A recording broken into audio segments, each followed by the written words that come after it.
Gonzalo Higuain is apparently happy at Juventus. Could Morata and Donnarumma be part of a swap deal? Is Chelsea on the verge of getting Sarri in as their manager with El Uzai falling through the door? And what happens to Antonio Conte after Real Madrid made their managerial appointment? Find out today in the Transfer Show. What's going on, guys? Welcome back to another transfer show here on 100% Chelsea, giving you daily content throughout the transfer window and the World Cup concerning all your Chelsea news. And let's get straight into the news today. Now, obviously, as I said in the opening, Gonzalo Higuain is apparently happy at Juventus. This is according to Calciomercato and Juventus director of football, Beppe Marotta. Now, Morata was spotted at a book launch for a very well-known Italian football journalist, and he was asked about Gonzalo Higuain's status at Juventus. Now, obviously, we've been more and more heavily linked with Gonzalo Higuain, and me and Lawrence have been reporting this consistently over the past few days. And we thought this seems more and more likely to happen. Obviously, Sarri potentially coming through the door. We thought that this was one of his main pleas. He wanted to get Gonzalo Higuain.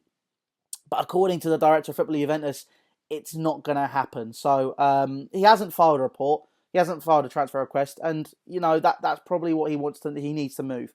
Juventus are only going to go for a lower price. His valuation isn't as high as it was when they signed him. He's now apparently worth about 40 million. So, you know, for a 31, 32-year-old centre forward, yeah, I guess that makes sense. And obviously, we were talking about it the other day, saying what we thought about him. Could he be good? Was he a good short-term replacement? Yeah, he's all of those things. However, we have to analyse this. You know, how are our chances affected? What needs to be done if we want this deal to get over the line? And obviously, the first thing that we have to talk about is the managerial situation now. So we'll go back to this story, but obviously let's look at what other stuff we've got going on, and we can see how it all affects everything, how it all intertwines. And obviously, let's move straight on to Maurizio Sarri. Now, Sarri obviously is... we've been after him for about a month now. Obviously, we've been reporting it day in, day out. Everyone has. You know, we've been wanting to know what's going on. Nini's been having his exclusives and all that kind of stuff. So if you haven't checked that out, make sure you do.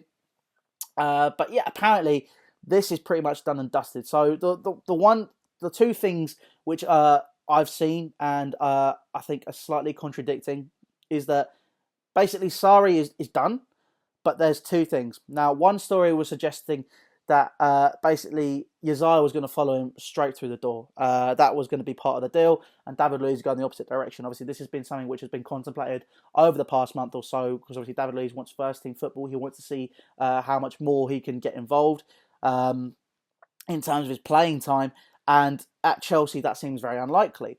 So basically, what's happened here is that was what the plan was going to be. We weren't going to pay the 8 million, but we were going to say, here's David Luiz, can we have Sarri, and can we have Uzai? Now, obviously, Uzai is valued at 44 million roughly. So, would that deal work? Maybe there'd still be a bit of money involved, but, you know, at the end of the day, this is what we offered, apparently, and that was taken under consideration by De Laurentiis. But that's not what Simon Phillips was saying. So, basically, Simon said on Twitter earlier today, or yesterday, that basically El Uzai is staying at Napoli regardless of what happens with Maurizio Sarri. This is according to Uzai's agent. Now, that's a much more reliable source than any outlet, any newspaper, and to be honest, that seems to be the case. So what does this mean for the Sarri deal? Well, to be honest, I don't think it really affects it whatsoever. Maurizio Sarri seems to still be coming through the door at Chelsea Football Club and seems to be our first choice option.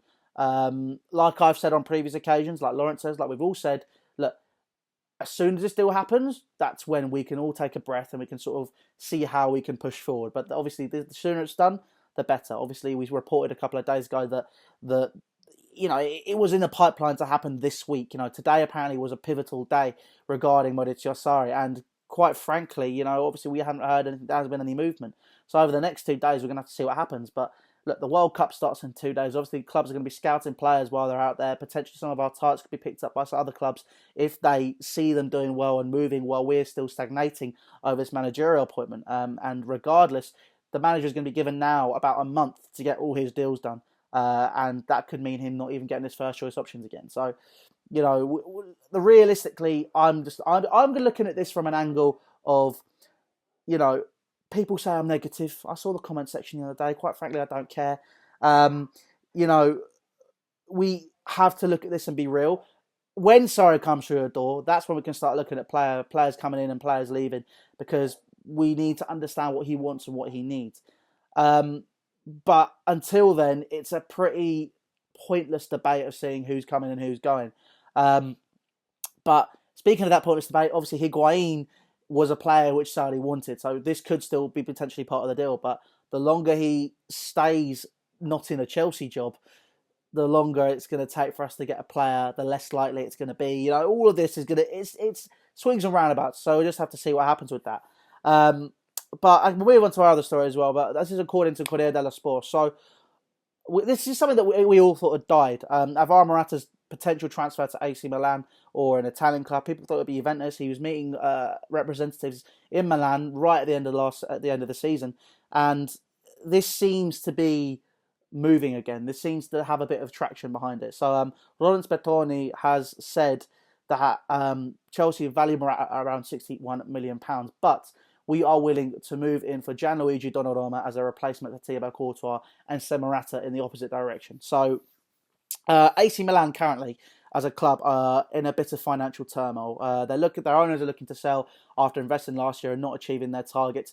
And because of financial fair play and the amount they spent last year, they may not be allowed to compete in the Europa League. Now, this means that players may want to leave. There's already been talks of Andre Silva going to Wolves and many other players jumping ship, basically. And AC Milan are basically looking to balance the books to see if they can head into European competition. And this seems to be something which they are considering. So the AC Milan sporting director, Massimiliano Mirabelli, said that the club could sell Donnarumma if they receive the correct deal. Same goes for every single transfer story. It's all part of negotiating. Look, Donnarumma, I think for me, would be a good replacement. Look, he's 19 years old. He's fairly fresh, but he already has a vast amount of first team experience. Now, that is something which we have to really look at as an option. Thibaut Courtois seems pretty set on leaving. I think that's a done deal. He's not going to sign a new deal. He may be one of the best in the world, but for me personally, as a fan, look, after giving up the best goalkeeping coach in the world, Christoph Blojon, for him, definitely no favouritism here. I promise. Genuinely, he is the best goalkeeping coach in the world. There's reasons that his techniques are used worldwide. After giving up our first choice, number one goalkeeper and probably best of all time, and dropping him to the bench and then selling him, and then renewing his contract, giving him more money and all that kind of stuff, he's now throwing it all back in our face and said, you know what, I can't be bothered with this, despite being one of the reasons, as every player was last year, that went for the position that we are in now. Everyone takes part or should take responsibility for what happened last season, as well as Thibaut Courtois. If he's not willing to do that and he wants to pack his bags and go, that's fine. Look, we've had this debate so many times this season talking about his potential move to Madrid. If he does move to Madrid, fine. If it's for his family, completely understandable. If you want to be close to your family, everyone gets that. He shouldn't be too bothered then if we go for a move into Atletico Madrid instead of Real then. Because quite frankly, even though it's unlikely, I'd quite like to see maybe a swap deal for Courtois and Oblak, or maybe a bit of money involved there. But that's something I'd quite like to see. But in terms of Donnarumma, I think he's a fantastic option for us to consider. He, like I said, 19, young, he's got bags of potential, and even if you look at it from a perspective of maybe potentially selling him in the future, if we do sign him, he will have tremendous sell-on value because of his age and because of where he is currently. Italy first-choice goalkeeper, alongside bits between him and Perin. These are probably, or he is the best young goalkeeper on the planet right now.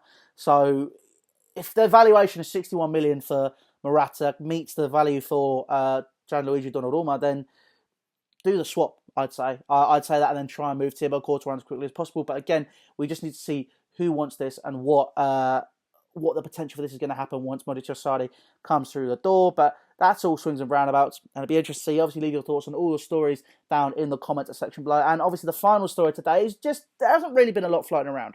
But the major story of today concerns Real Madrid, obviously making the Spain head coach their manager from next season onwards on a 3-year deal.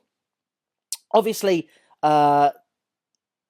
Antonio Conte was considered a favourite. This is what many people consider a shock appointment, and everything that's going on with that managerial position. And Antonio Conte was in pole position. Obviously, Allegri turned it down. Wenger wasn't going to take it. And, it came down to Antonio Conte, really. Also, we thought. And obviously, this guy walked through the door. The question is, does this affect our dealings with Sarri if Conte, with what's going on with Conte? Look, like we said 2 days ago, Marina had three things she wanted to do this week. She wanted to sort out Antonio Conte and just pay him off and get him out the door, pay the clause for Sardi and get him through the door. Those were the things that just wanted to happen. She wanted to get done and wanted to have everything sorted. Honestly, no, I don't think it affects our current situation. However, obviously there was talk a couple of weeks back of us being stingy, surprise, surprise, and pulling the purse strings tight to kind of see if this deal could happen and almost try and pitch Antonio Conte to Real Madrid. Obviously, that hasn't happened, and this could potentially hinder it. So obviously, the standard straightforward answer is no, it will not affect us. That's my opinion. However, you just got to take every situation into consideration. Right now, Antonio Conte currently is sat in the Chelsea hot seat. There's been no talk of whether he's staying or whether he's leaving, other than that through media outlets. And there could be a situation where, obviously, because Real Madrid wouldn't be paying his clause and taking him, we might not have the money to reinvest and push him out the door. But again, this is all ifs and buts.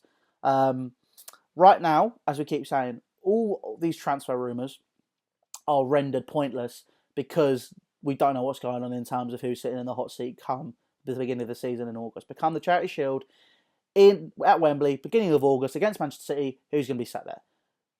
By the looks of things, it's going to be Bonicio Sarri. What this means for Antonio Conte, obviously, is he would potentially be taking a sabbatical, which obviously what has been reported as well. He has said that if he did leave Chelsea, he would be taking a year out of football after going straight from the Italy job straight into the Chelsea job. He feels that he hasn't spent enough time with his family. But, this is potentially what he could be doing. So, I mean, there's so many things that could happen. We don't know what's going to happen, but obviously we were reporting it as and when it does happen. But other than that, guys, thank you for watching today's video. Make sure you subscribe to 100% Chelsea. All social media links are down in the description. Facebook, Snapchat, Twitter, and Instagram are all down there. Wait, Facebook, Snapchat, Twitter. Yeah, I've done that right. They're all down in the description below. Obviously, make sure you follow me on my personal social currently. Still having an argument with her about that. Make sure you follow my Instagram to ask me any questions regarding today's news. I'll be back in 2 days' time. I ain't going anywhere. So, for the people that do want me to go elsewhere, sorry, lads. It's my channel. I'm going to be sticking around. But other than that, guys, subscribe, hit the notification bell, and I'll see you very, very soon. Take care.